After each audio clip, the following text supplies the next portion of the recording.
I suppose starting out with something other than the desire just to make money is potentially useful. Um, because that's yeah. I mean, I guess that's what we need a little bit more of in the world. So start with the problem. It's the cliched thing of um, start out with something that needs a problem that's crying out to be solved, and then go from there. Yeah, I don't have any particular. It was more to be honest when I was sort of developing Tuneable, it all sort of it all seemed a bit like revelatory to me. I remember it just over a few over the course of a few days. Just I don't know. I was just sort of like over. I was really hyperactive, or I just seemed like I just really wanted to get all of these ideas down on paper, or not on paper, onto. I think I was using Keynote, Apple's PowerPoint equivalent, and I've still got a bunch of these like PowerPoint presentations that just look like they were put together by someone who's like drunk 5 liters of coffee and is just like desperately trying to wax lyrical about Idea methods splattering. for. Yeah. Yeah, yeah, absolutely. Yeah, so yeah, I don't know. You've got to find your own different ways. I would say, as disappointing as an answer as that may be, No, mate. there's Look, you said it was no real revelatory, magical which key. is no, but you said it was revelatory, which is awesome, and I think that's where all the best ideas come from. Because this is a superb idea. I mean, did you have you? I mean, once you actually had the idea, did you look at competition and see if there was anything else like there on the market?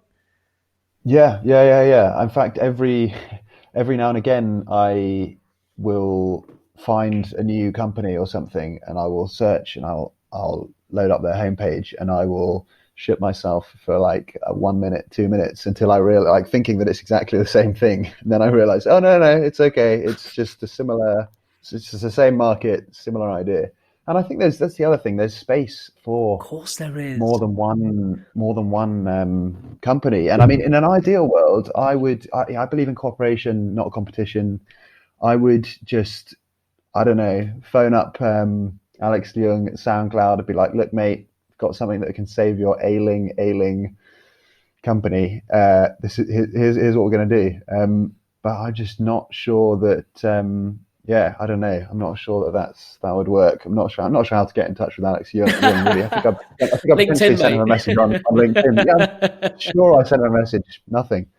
Um, so so yeah, it's. I did look at the competition, and actually, that was uh, something that gave me a lot of confidence. Was looking at Bandcamp in particular.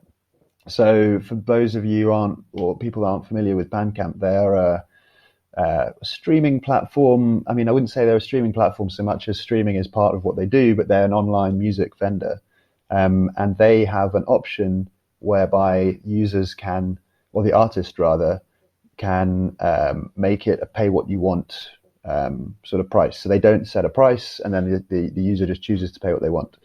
And then the data surrounding all of that and the amounts that users have chosen to pay is really, really encouraging. I mean, they've had numerous like £1,000 purchases for albums. So we're talking digital albums. So the person's not even getting anything in return, and then they're just because they want to presumably help this particular artist and really love this music, they're paying huge amounts of money. And I think it's something in the 40% of purchases are above the minimum amount. So often an artist will set, okay, the minimum cost for this artist for this album is £5, then people might pay £6, £7.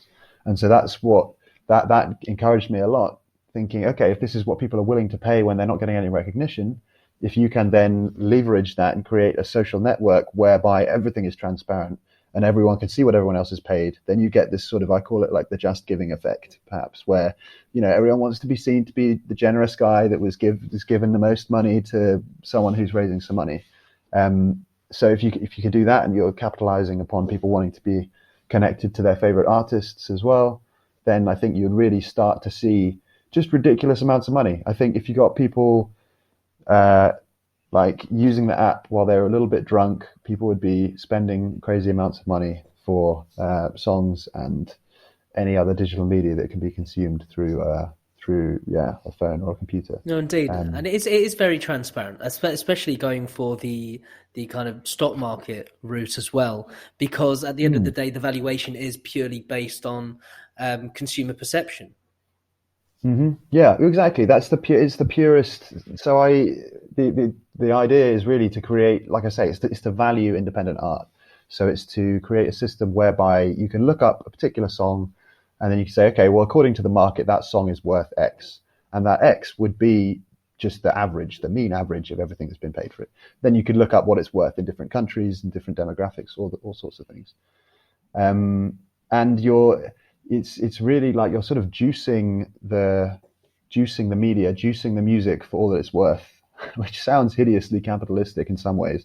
But the way I'd look at it really is that you're injecting money into the world of art, in a purely honest fashion. So instead of having a system whereby In a artists might. redistributory manner as well. Absolutely. And instead of, the world of art and music and Hollywood and everything is probably fairly indisputably dark in some respects. And the notion of selling out is something that has been around for as long as the entertainment industry itself. And in a way, this would be something that means that there's less pressure for artists to sell out. I mean, it's it's a sort of potentially. I've thought it's potentially problematic in that it's this intersection of capitalism and art, but I see it as a good thing, really. I mean, I have nightmares of it all going horribly wrong and ending up like a monetized Facebook or something, and me knowing what social media has potentially, or the impact that it has had on our generations or on everyone that uses it, I don't think is necessarily all positive. And I'm very conscious of wanting Tuneable to be a positive thing. And I don't want to just create this thing and make a shitload of money. Like I could make it without sounding too arrogant. I could make a shitload of money doing various different things. I want to do something that is good for humanity. And I think that's harder than it sounds. I think a lot of things that end up being bad, let's say, or being having negative impacts on the world, people don't set out for that to happen. I don't think Mark Zuckerberg necessarily set out to socially engineer like the world. And I don't know. It's complex. So that's some of my fears as well. Trying to make this thing as utopic as possible.